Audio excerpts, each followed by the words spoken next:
Eau douce, eau dure, quelle différence? Eh bien là, la réponse est assez simple parce que quand on parle de dureté, on veut vraiment dire quelle est la teneur en carbonate de calcium dans votre eau de consommation, votre eau domestique. Le carbonate de calcium, c'est ce qui fait sous l'effet de la chaleur que dans vos appareils ménagers, dans vos cuisines donc, eh bien se condense ce carbonate de calcium, il crée des cristaux, c'est ce qu'on appelle le calcaire tout simplement. Et au plus votre eau est chargée en calcaire, au plus on appelle ça de l'eau dure. Donc comment fait-on pour éliminer l'eau dure puisque le calcium, le calcaire, n'est pas fait pour être assimilé par notre corps lorsqu'il est d'origine minérale.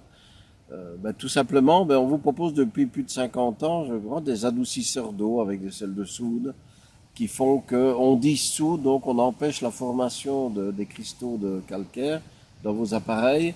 Vous buvez malgré tout ce qui reste dans l'eau et vous l'éliminez. Hein. Il faut savoir que votre corps est hétérotrophe, alors c'est un nom un peu barbare, mais ça veut dire que votre corps n'assimile pas tous les minéraux qui sont dans l'eau lorsqu'ils sont d'origine naturelle, c'est-à-dire minérale directement.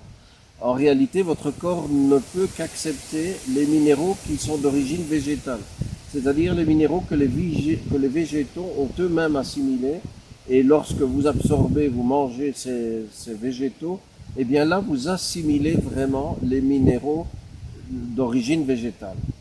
Donc, de l'eau dure, c'est pas bon pour l'organisme, c'est sûr, mais de l'eau trop chargée en minéraux, et regardez si vous achetez des bouteilles d'eau, certaines bouteilles contiennent jusqu'à 800 ou 1200 milligrammes par litre d'eau de minéraux, c'est-à-dire de résidus secs, si on peut appeler ça autrement.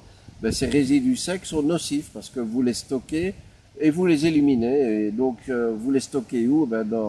Dans les organes comme les reins, peut-être le foie ou la vésicule biliaire, mais surtout les reins, qui se chargent malheureusement d'une partie de ces minéraux qu'on n'arrive pas à rejeter. Donc buvez de l'eau avec peu de TDS, c'est-à-dire peu de résidus secs, c'est toujours meilleur pour l'organisme. L'idéal, ce serait de ne pas en avoir du tout dans l'eau et de ne manger que des aliments verts, des végétaux, donc des légumes, pour absorber les minéraux naturels. Ceux-là sont profitables à l'organisme. Donc eau douce, eau dure. Eh bien, eau douce, c'est ce qu'on appelle normalement l'eau potable, mais c'est aussi l'eau que l'on reçoit à votre robinet domestique quand on est passé par ce fameux adoucisseur d'eau, et on sent que la peau est beaucoup plus douce. Oui, la peau est plus douce, mais c'est tout. Hein. Le reste, vous l'avalez, vous le digérez et vous l'éliminez tant bien que possible. Donc, eau douce, eau dure, maintenant, vous connaissez bien la différence. Donc, vous saurez apprécier. Merci.